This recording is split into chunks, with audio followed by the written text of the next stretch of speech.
Hello guys, അപ്പോൾ അതാ ഒരു വൈകുന്നേരം വൈരിപ്പ് ബാങ്ക് കൊടുക്കാൻ സമയമായിട്ടുണ്ട് കേട്ടോ. നമ്മൾ കുറേ ദിവസമായി കരിമ്പ് തിന്നാ പൂതി വെച്ച് നടക്കണം. അതിൽ ഏതാ മൂത്തതെന്നൊന്നും അറിയില്ല ഗൈസ്. അങ്ങനെ മൂത്തൊരെണ്ണമെന്ന് പറഞ്ഞ് ഞങ്ങൾ വെട്ടിയെടുത്തിട്ടുണ്ട്. അതിന് മൂത്ത മക്കളൊക്കെ ഇവിടെ ഉള്ളതുകൊണ്ട് തന്നെ ഒരു രസമാണ് ഗൈസ്. ഇതിന്ന് നല്ലൊരു കരിമ്പ് തന്നെ നോക്കി നമ്മൾ വെട്ടിയെടുത്തിട്ടുണ്ട് കേട്ടോ.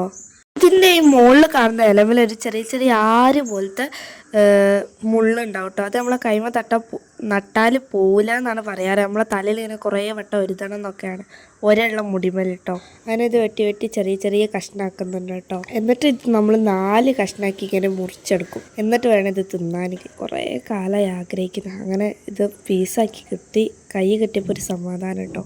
മുമ്പ് വെട്ടിയപ്പോൾ തന്നെ എല്ലാവരും പറഞ്ഞിട്ടുണ്ട് ആരും വീഡിയോ എടുക്കരുത് എന്ന്. അതുകൊണ്ട് തന്നെ ഞാൻ എല്ലാവരും വീഡിയോയിൽ ഉൾപ്പെടുത്തിയിട്ടുണ്ട് കേട്ടോ. എല്ലാവരും ഭയങ്കര തീറ്റയാണ് ഗൈസ്, ഞാൻ മാത്രമല്ല. അതുകൊണ്ട് തന്നെ ആരും അറിഞ്ഞിട്ടില്ല ഞാൻ വീഡിയോ എടുക്കുന്നതൊന്നും. അങ്ങനെ അൺഎക്സ്പെക്റ്റഡ് ആയിട്ട് ഞാൻ ഉമ്മച്ചിനെ കാണിച്ച ഉമ്മച്ചിൻ്റെ റിയാക്ഷൻ ആട്ടോ നിങ്ങൾ കണ്ടത്. അതിന് ലാസ്റ്റ് ഞാൻ തിന്നും കൂടി ഒന്ന് കാണിച്ചേക്കാൻ വിചാരിച്ചു ഗൈസ്. നല്ല മധുരം ഉണ്ടായിരുന്നു. നമ്മൾ മൂത്തിന് കണ്ട വെട്ടിയ കരിമ്പൊന്നും എന്തായാലും മൂത്തിട്ടില്ല ഇനി ഗൈസ്. എന്നാലും കുഴപ്പമില്ല, നമുക്ക് ഒപ്പിച്ചെടുക്കാം. അപ്പോൾ ഓക്കെ, ഇത്രയുള്ള ഇന്നത്തെ വീഡിയോ. ബൈ ബൈ, അസ്സലാമു അലൈക്കും.